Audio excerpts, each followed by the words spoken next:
అసలు తరించిన వాళ్ళల్లో చాలామంది గృహస్థులే. ఋషులు గృహస్థులు గారు సంసారాలతో లేరు. వాళ్ళు ధర్మము అని ఒక మాట, భగవంతుడు ఎలా చెప్పాడో అలా బ్రతికితే వాడు ఉన్నాడు, నేను ఆయనకి లెక్క చెప్పుకోవలసి ఉంటుంది, ఎవడు పడతాడు ఈ గొడవంతా అనుకుంటే చాలు. బ్యాంకులో పనిచేసేవాడి దగ్గరికి కౌంటర్లోకి పట్టుకొచ్చి 10 లక్షలు పొద్దున్న పెట్టుకోవచ్చు. కానీ మా తమ్ముడే వచ్చాడు కదా అని 100 రూపాయలు ఇవ్వడు. ఎందుకని సాయంకాలం 2 అయ్యేటప్పటికో 3 అయ్యేటప్పటికో లెక్క చెప్పాలి. అలా ఇందులో ఎన్నాళ్ళు ఉంటావు ఏమో ఎవడికి తెలుసు, ఏ క్షణంలో వదిలిపెట్టాలో. ఆయన పిలిస్తే చేయి కట్టుకు నించోవాలి, ప్రతివాడిని పిలుస్తాడు, చేతులు కట్టుకు నించోవాలి.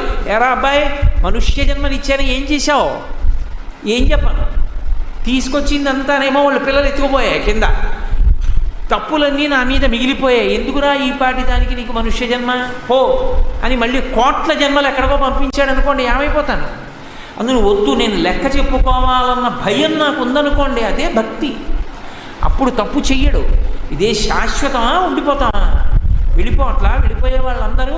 కాబట్టి జాగ్రత్తగా ఉండాలి. ఎందుకు వచ్చిన గొడవ, నేను వెళ్ళలేను అన్ని కోట్ల జన్మలు, నేను ఈశ్వరుడికి దగ్గరగా జరిగిపోవాలనుకున్నాను అనుకోండి, ఏ భోగం మిమ్మల్ని మానేయమన్నాడు పరమేశ్వరుడు. మిమ్మల్ని అంటే నన్ను, మీరు కాదు, మీరు భాగవతోత్తములు, మీ ఏ భోగం మానక్కర్లేదు, ధార్మికంగా అనుభవించరా అబ్బాయి అన్నాడు. ఆ ధార్మికంగా అనుభవించడమే భక్తి.